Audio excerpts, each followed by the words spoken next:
பல்வேறு பாவ பழக்க வழக்கங்களுக்கு நெருக்கமாகிவிட்டாய். உலகத்திற்கு நெருக்கமாகிவிட்டாய். சுலபமாக சம்பாதிக்கிற சம்பாதனைக்கு நெருக்கமாகிவிட்டாய். உனக்கு இருக்கிற கஷ்டத்தை, உனக்கு ஏற்பட்ட நஷ்டத்தை, உன்னுடைய சிக்கல் பிரச்சனைகளை தேவனுடைய சகாயத்தை பெற்றுக்கொள்ளாதபடி பொய்யை கொண்டோ அல்லது ஏமாற்றியோ மாய வார்த்தைகளாலோ உன்னுடைய பிரச்சனையை எப்படியாவது தீர்க்க வேண்டும் என்ற ஓட்டத்துக்குள் ஓடுகிறாய். அதுதான் இன்று உனக்கு ஏதோ வழியை காண்பிப்பது போல தோன்றுமே தவிர, கொஞ்ச காலம் கடந்தால் வழியே காணப்படாத ஒரு பயங்கரமான நிலைமைக்குள் உன்னை கட்டாயம் தள்ளிவிடும். மறந்து விடாதே. எகிப்து தேசத்தை தூரத்திலிருந்து பார்த்தபோது ஆபிரகாமுக்கு தோன்றியது இதுதான் ஆக்சுவலான சமாதானம் என்று. என்னுடைய பிரச்சனைகளுக்கு, என்னுடைய கஷ்டங்களுக்கு எகிப்து தான் அட்ரஸ் நினைத்தான். அங்க போனதுக்கு அப்புறம் அட்ரஸே தாறுமாறாய் போயிடுச்சு. எவ்வளவு கசப்பான அனுபவத்துக்குள்ளாக போனாங்க ஆபிரகாம். இன்னைக்கு நம்ம மத்தியில யாரும் இருக்கீங்களா கசப்பான அனுபவங்களுக்குள்ளாக இருக்கிறவர்கள்? எத்தனை காலம் இந்த கசப்பான அனுபவத்துக்குள்ள இருப்பாய்? எத்தனை காலத்திற்கு உன்னையே சார்ந்திருக்கிற உன்னுடைய குடும்பத்தை கூட நீ சாபத்துக்கு ஏதுவாக வழி நடத்துவாய், நரகத்துக்கு ஏதுவாய் வழி நடத்துவாய். ஆபிரகாமுக்கு புரிஞ்சிருச்சு, தான் தப்பு செய்து விட்டேன், தவறு செய்து விட்டேன் என்பது. எந்த இடத்திலே தேவனை விட்டு விட்டு போனானோ, எந்த இடத்திலே தேவனுடைய சன்னதியை மறந்து ஓடி போனானோ, ஸ்ட்ரைட்டா அதே இடத்துக்கு மறுபடியும் வந்துட்டான். அந்த என்ன செய்தான்? தான் முதலாவதாக பலிபீடத்தை கட்டின அந்த இடத்திற்கு வந்து, நல்ல கவனிங்க, ஆண்டவரை தொழுது கொண்டான். எவைகளை இழந்து போனானோ அவைகளை மறுபடியும் பெற்றுக்கொள்கிறான். இன்று நண்பு சகோதரனே, சகோதரியே, இழந்து போயிருக்கிறவனுடைய ஜெப வாழ்க்கையை மறுபடியும் ஆரம்பித்து விடு. இழந்து போயிருக்கிற தேவ சந்நிதியை மறுபடியும் நீ நேசி. மீண்டும் அவருடைய சந்நிதியிலே காணப்பட வேண்டும் என்று மறுபடியும் முயற்சி செய். அப்படி இல்லாத பட்சத்திலே இன்று நீ எதிர்கொண்டு கொண்டிருக்கிற கஷ்டங்கள் இன்னும் அதிகமாய் அதிகரித்து விடும். அது உனக்கு மாத்திரமல்ல, உன் வீட்டாருக்கும் கூட நரக வேதனையாக உருமாறிவிடும். ஆபிரகாமுக்கு தான் செய்த தவறு புரிந்து விட்டது. இப்ப கட்டாயம் ஆபிரகாம் அன்னைக்கு ஒரு தீர்மானம் எடுத்திருந்திருப்பான். என்னன்னு? இனி ஒரு காலம் நான் எங்கேயும் பொய் சொல்ல மாட்டேன். நாமும் கூட சில வேளைகளில ஏதாவது தப்பு செய்கிற போது, அந்த தப்பான காரியம் கசப்பான அனுபவத்தை தருகிற போது, அதனால ஒரு பாடத்தை கத்துக்கிற போது நாம சொல்லுவோம், ஆண்டவரே இனி எப்பவும் அந்த பக்கம் போக மாட்டேன், இனி எப்பவும் அந்த தப்பை பண்ண மாட்டேன், இனி எப்பவும் இந்த பாவத்தை செய்யவே மாட்டேன், இனி எப்பவும் இந்த மாதிரி வேலையை செய்யவே மாட்டேன். சொல்லுவோமா இல்லையா? புரியுதாங்க? கண்டிப்பா சொல்லுவோம். ஆனா அப்படி சொல்றதெல்லாம் சரிதான். ஒரு 1 வீக்ல மறுபடியும் ஆரம்பிச்சிருவோம். அம்மாவா இல்லையாங்க? நீ எதெல்லாம் செய்ய மாட்டேன், எதையெல்லாம் பார்க்க மாட்டேன், எந்த இடத்துக்கெல்லாம் போக மாட்டேன், எதையெல்லாம் விரும்ப மாட்டேன் என்று சொல்லுகிறாயோ, அதை மறுபடியும் நீ செய்யறன்னா அதுக்கு பின்னால கண்டிப்பா ஒரு காரணம் இருக்கு. அந்த காரணங்கள் என்னங்கறத தெரிஞ்சுக்கிட்டா நல்லா இருக்கும். வாங்க இப்ப பார்க்கலாம். கொஞ்சம் முன்னால போய், அதாவது 20 ஆண்டுகளுக்கு பிறகு என்ன நடந்ததுன்னு பாத்திரலாம். ஆதியாகமம் 20:1. ஆபிரகாம் விடம் விட்டு தென் தேசத்திற்கு பிரயாணம் பண்ணி காதேசுக்கும் சூருக்கும் நடுவாக குடியேறி கேராரிலே தங்கினான். கேரார் பெலிஸ்தருடைய தேசத்திலே ஒரு முக்கியமான பட்டணம். அவ்விடம் விட்டு எவ்விடம் விட்டு அப்படின்னு கேள்வி எழுப்பணும்னா, நீங்க 18வது அதிகாரத்துக்கு போனா அங்க பார்க்க முடியும். ஹெப்ரோனிலிருந்து. எங்க இருந்துங்க? ஹெப்ரோனிலிருந்து. தேவன் ஏற்படுத்திய, தேவன் நிர்ணயித்த, தேவன் நியமித்த இடத்திலிருந்து எங்க போனா? பெலிஸ்தர்கள், அதாவது தேவனை அங்கீகரிக்காத, சிருஷ்டிகர்த்தரை விட்டுவிட்டு சிருஷ்டிகளை பூஜிக்கின்ற சம்பிரதாயங்களால் நிறைந்திருந்த பெலிஸ்தர் இருக்கும் இடத்திற்கு சென்று விட்டான். 3 விஷயங்களை பகிர்ந்து கொள்ள வேண்டும் என்று ஆசைப்படுகிறேன். 1, பாவம். 2வது இடம். 3வது ஆபத்து. அந்நாளிலே ஆபிரகாம் ஒரு தீர்மானம் எடுத்தான். என்னவென்று? ஆண்டவரே, என் வாழ்க்கையில நான் பொய் சொன்னா என்னன்னு பாருங்க. ஏனென்றால் கசப்பான அனுபவம் அப்படிப்பட்டது. அவன் எதிர்கொண்ட அவமானங்கள் அவ்வளவு தீவிரமானது. தன்னுடைய மனைவியின் முகத்தை கூட பார்க்க முடியல. காரணம் என்ன? அவன் சொன்ன வார்த்தை எப்படிப்பட்டது? பார்வோனே கூப்பிட்டு அனுப்பி, என்னையா மனுஷனே, மனைவிய போய் சகோதரின்னு போய் சொல்ற என்று கண்டபடி திட்டிய போது தலை குனிந்து நிற்க வேண்டியிருந்தது. எவ்வளவு அவமானம்!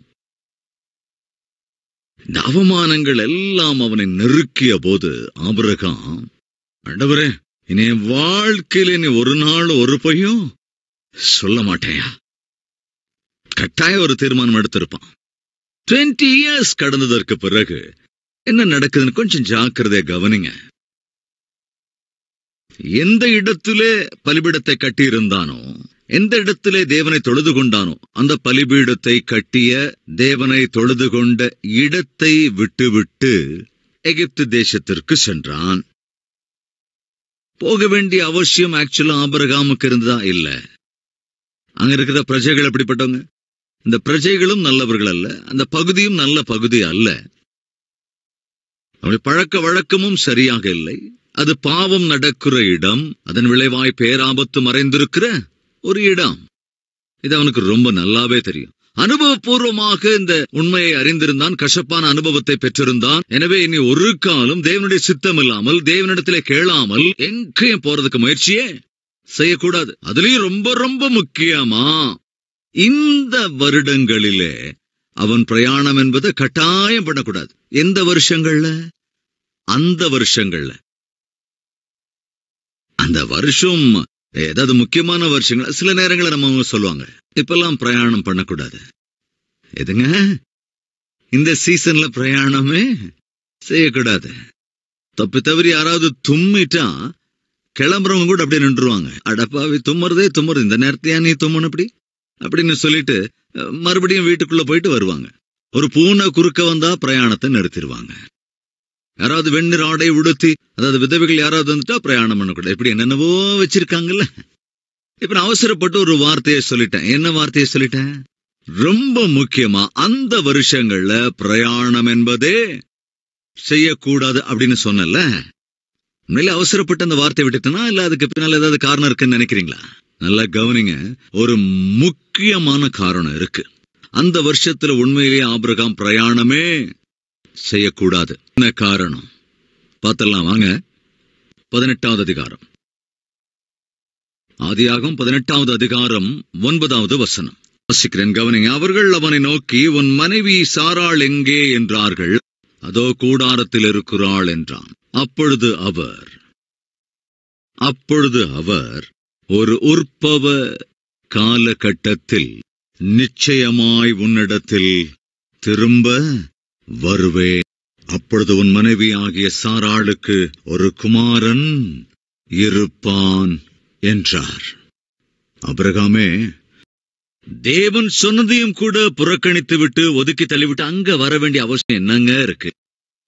சகோதரர்களே, நீங்கள் பிரயாணம் செய்கிற போது உங்க மனைவியை பத்தி தயவு செஞ்சு நினைச்சு பாருங்க. அம்மா சகோதரிகளே, நீங்க ஏதாவது அவசரப்பட்டு முடிவெடுத்து, இந்த இடம் எனக்கு பிடிக்கல, இந்த வீடு எனக்கு பிடிக்கல, இந்த வீதி எனக்கு பிடிக்கல, இந்த பிளாட்ஸ் எனக்கு பிடிக்கல அப்படின்னு சொல்லி, அந்த வீடு எனக்கு வேணும், அந்த ஏரியால எனக்கு வீடு வேணும் அப்படின்னு உங்க வீட்டுக்காரர்கிட்ட டிமாண்டும் கமாண்டும் பண்றதுக்கு முன்னால கொஞ்சம் யோசிங்க. நீ என்னவெல்லாம் சொல்லுகிறாயோ அது எந்த அளவுக்கு தேவ சித்தம்? தேவ சித்தத்தை அறிந்து கொள்ளாமல் நாம எந்த முடிவை எடுத்தாலும் அந்த முடிவு நமக்கு பேராபத்தையே கொண்டு வரும். இப்போ ஜாக்கிரதையா அந்த 20th சாப்டர் முடிஞ்ச அளவுக்கு வேகமா பார்க்கலாம். அதே போல இன்னும் சில விலையேற பெற்ற விஷயங்களை தெரிந்து கொள்ளலாம். இதுவரைக்கும் நான் கொடுத்த தேவ செய்தி உங்களுக்கு உண்மையிலே ஆசீர்வாதமா இருக்கா? ஆசீர்வாதமாக இருக்கிறது என்போர் கரங்களை கட்டி தெரிவிக்க முடியுமா?